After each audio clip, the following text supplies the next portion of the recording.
Hey, good morning, good afternoon, good evening, wherever you are in the world. It's Tony from Safe Haven. And before we begin, let's just hit the like button, hit the subscribe if you haven't already. Go ahead and share this with a friend or two of yours. And also, if you haven't, click the bell so you can get notified as to when I post content, okay? Post videos like this. Right now, my house is probably, it looks like a battle zone because I'm in the middle of some life changes right now. So, can't really get a good spot to record in, so this will have to do on my couch. Actually, this is my favorite spot. All right, so today I wanted to talk about something that we don't like. There's not a lot of YouTube videos about. It's called triangulation. What is triangulation? What are the different types of triangulation and how to counteract that triangulation? Now, mind you, these are all things that I've experienced myself. And also, let me remind y'all, I'm not a certified coach. I'm not a certified psychoanalyst. I'm not a certified therapist or anything like that. I can just share what I've seen and known from my experience as well as the research I've done. So take any advice I say with a grain of salt. However, if it rings a bell in you, most likely it's very much true. All right. So first off, what is triangulation? Triangulation is a tool that narcissists use to manipulate you.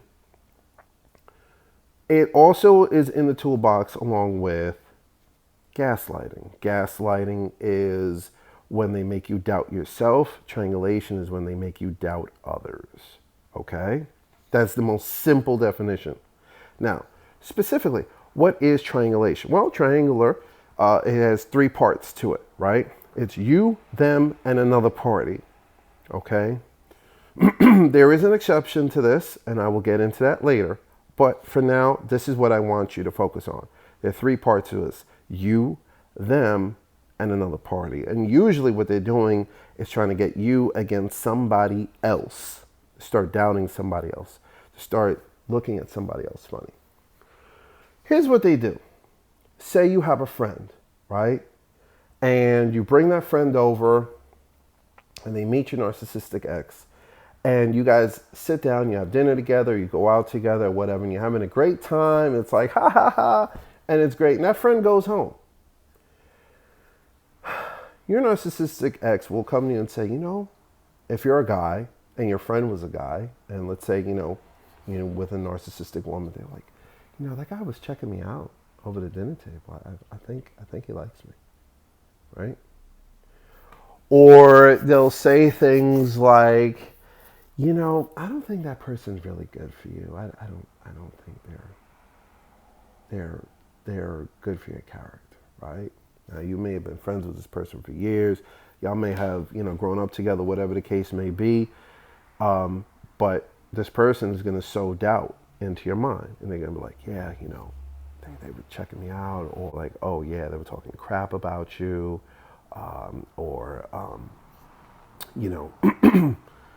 This person was saying this and that about your family or whatever. And they love to take things out of context. They love to put words in people's mouths and all of this. And the reason why they do this is none other than to see your reaction. Remember, reaction and resources are the only thing they live for, okay? So what they're doing is they're telling you something about your friend to make you doubt them, to make you mistrust them. And if you don't know any better, if you implicitly trust a narc, you're going to go along with them. Now, I've experienced this. I've actually lost some friends because of this, because we would hang out, and then after we all hang out, my next would come to me and be like, yeah, this person was saying this and that. If it was a woman, be like, yeah, this person was trying to use you, this, that, and the third, right? If it was a guy, oh, this person's not going anywhere, blah, blah, blah. I don't know why you hang out with them. You know what I mean? Consistent. Now, after I broke up with my ex and we were pretty much done, she came to me and was like, hey, you're one of your best friends. He's always commenting on my pictures on Instagram. He's always sending me messages. And, were you aware of this? and a way to get me jealous, right? Because she knew that the discard was final and she knew that I was done with the BS. And I was like, oh no, I wasn't aware of this, right? So what I did was I went to him directly and I was like, yo, you know, she said X, Y, and Z. I don't believe that. I'm just letting you know because, yeah, this is what she's saying. He was like, my man, let me show you. And he went in and showed me everything. He was like, look, X, Y, and Z. He had proof. When I had asked her, oh, can you show me the proof? Can you show me the screenshots? She was like, oh, yeah, I'll get them to you. Couldn't back up what she was saying, but he could back up what he was saying. And he was like, you know what? I'm just going to cut it off. I'm blocking her on social, whatever. You know what? I should have done that a long time ago. I don't want you to think that anything that's off that shouldn't be. I would never do that, right? And there are a lot of people like that, okay? There are a lot of people who are solid, and if they real with you, they're going to be like, nah, I'm not playing that game. I'm not doing that. I'm not going to, no, okay? But again, the reason why the narc does this is only to get control over you or to make you feel jealous or to make you feel suspicious of those around you, especially if they know that these people are close to you. Here's another thing they like to triangulate. If you're going through problems in your relationship and you're starting to wise up and you're starting to talk to your friends, they know that anyone objectively can see that they're full of it, right? And they know that anyone objectively is going to come in and tell you, listen, your partner is full of it. You need to watch out, right? And immediately they're going to sow seeds of distrust between y'all because they don't want to lose control. They don't want to lose the resources. They don't want to lose the reactions, and they don't want to lose control of you, right? So they'll either up the love bombing or they'll increase the devaluing or they'll speed up the discard or a combination of all three, right? Especially if they know that your close friends are telling you, watch your back, okay? I noticed that as well. And it was, it was interesting to see. Now, again, this all happened after the initial discard and this was after the Hoover and all this. And because I knew what was going on, I kind of like was observing my own self in everything. But it was very textbook. It was like, okay, now the second discard has happened. This time it's from me. And now she's telling me about my friend and trying to make me feel jealous, right? So that's the first triangulation technique. They'll talk crap to you about your friends and family, co-workers, acquaintances, associates, whoever, wherever.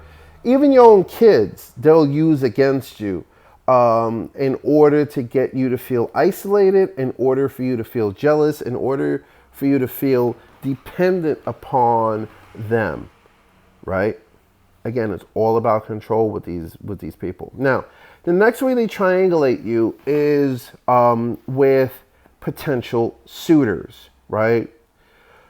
This can happen before discard. This can happen after discard and after they hoover you, right? So, for example, when my next and I try to make it work, when I accepted the hoover, let's be real. When I accepted the hoover, when I opened the door for it to happen, within a few days, my next was talking about the person that she was with during the interim. And all the good things that they used to do together. And, the church they would go to and the, worship services they were part of and all this other stuff. And she actually was like, oh, man, I don't know what I'm going to do now that I'm not in church. And, I'm going to have to find another church. Now, mind you, this person was agnostic as they come. All of a sudden, it was all about, church and all, which was a lot of hulkum. But it was all she was doing was trying to make me jealous. Right? Now, what I wasn't aware of that at the time, she was actually trying to reconnect with this individual. So her plan was to be like, well, this person is really good for me and I want to go back and see what that's like. Like that's where it was going to go eventually. Luckily, I nipped it in the bud and the truth was revealed and all that was, put in a can and put on the shelf, right? But the reality is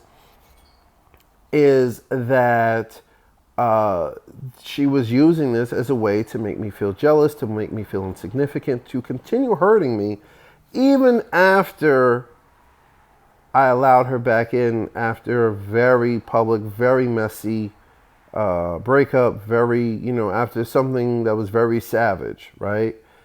And at the time, I didn't understand it. At the time, I was just like, why are you still talking about this individual who you're no longer with, as well as, come on, we're here trying to rebuild our lives. Let's not keep rehashing the past and the good times y'all had for the couple of months y'all was together. Like, let's rebuild, let's, move forward. Now, mind you, this was not a normal individual I was talking to, so therefore, I wasn't going to get any kind of respect.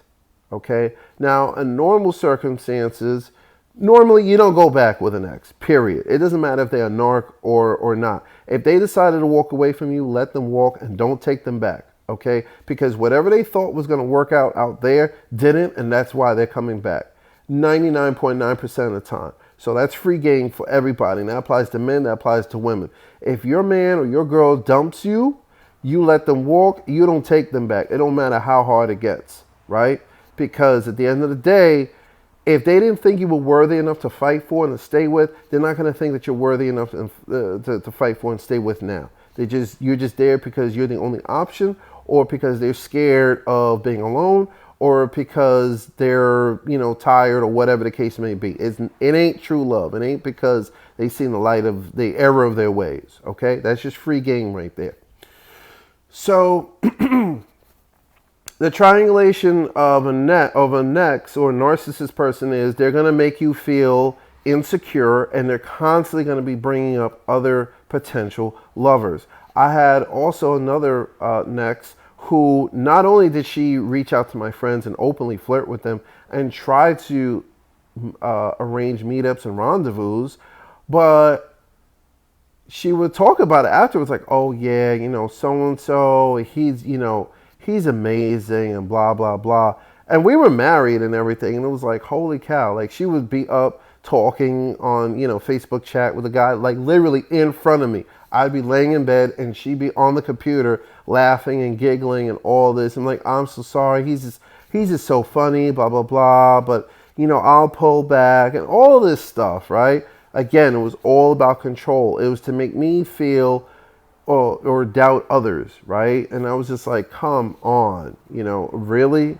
Really? And when I divorced her, that was one of the reasons that pushed me out. I was like, I'm tired of dealing with a woman who's going to be out here, playing right in front of me. Like, nah, we're not about to do that. So that's the second way that narcissists will try to triangulate you. They'll try to make you fearful and doubtful of other people, and constantly bring up past suitors, lovers, potential lovers, people they played you with, all of that. All it is to get you to break and bend and to consistently do their bidding, right? It's never going to work fully. Like, they're never going to be satisfied. They're never going to say, you know what, I did enough BS to this person. Let me stop. They're never going to stop. They're going to constantly turn your screws until you get tired and say, enough, pack your bags, get out that door. It's on you, right? Now, the third way that they triangulate you, and remember I told you earlier that there was an exception to the rule, is usually 3 parts. There's you, another person, and them. Now, in this particular example, triangulation, there's no person. It's just fear of abandonment, fear of loneliness. So it's kind of like you versus you kind of thing that satisfies the 3-part of a triangulation. So what they'll do is they'll make jokes about leaving.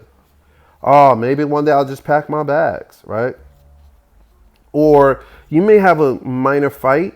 All of a sudden they start talking like, I don't know if this is worth it. I'm so tired. I may just leave. I'm thinking about just packing up the kids and just, going away for a little bit till we figure things out. So now you're on alert. Now you're doubting the solidity of the relationship. Now you're doubting yourself, right? Now you're scrambling. What can I do? Is there anything I can do?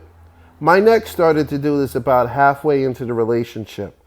And I told her, I was like, why would you even talk about that nuclear option when we're just having a regular disagreement? And I remember the day that she joked about it, And I remember sitting in my journal like, why is this person joking about leaving a relationship? Like, I thought we were more solid than that. Like, that's the last resort, right? And all it was because I was starting to show a little bit more chutzpah and a little bit more independence. Then that's when it started, right? And I was starting to progress a little bit in my career and my extracurricular activities. And that's when the whole, this isn't working out. I may have to leave. What are we in this for? And it's like, what? Right?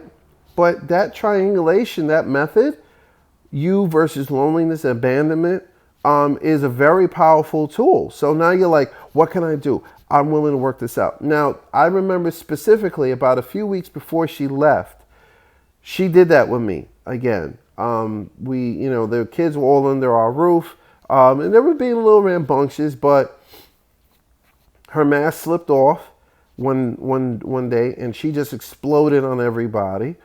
And instead of saying, you know what, I'm sorry, I'm going to apologize, she's like, I can't take this, I got to go.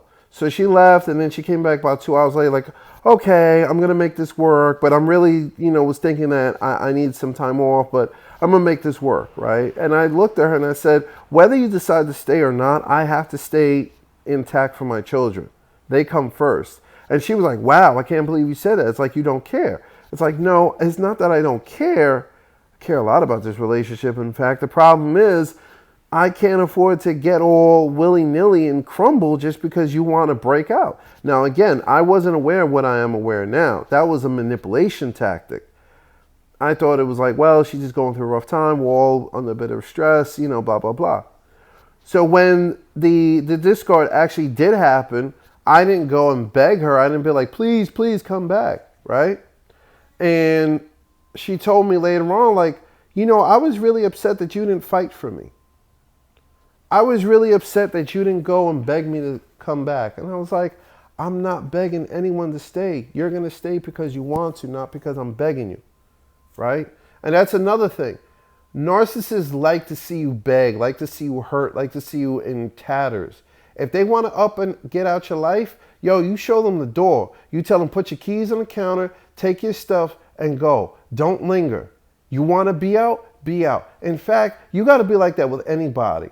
The moment someone says, I don't think this is working, I want to leave the relationship, you get them out expeditiously. You don't sit around and wait for them to figure things out. You don't let them take months to retrieve their stuff. You don't even let them keep the keys to your place, especially if the lease is under your name or the house is under your name. You tell them right away, all right, cool, let me get the keys. Go stay at your mom, stay at your dog's house, stay at your relative's house, whatever. But that's it. And be done. Don't fight for them. Don't come out here and be like, oh, please, begging them. No. There's plenty of other people who will value you enough to stick around and be what they have to be and want to be with you and are not going to use the nuclear option of just leaving because they're not getting their way. Okay? So, back to it. Those are the 3 ways they triangulate you. They'll talk crap about you. They'll talk crap about about your friends, family, acquaintances, coworkers, and all that to you.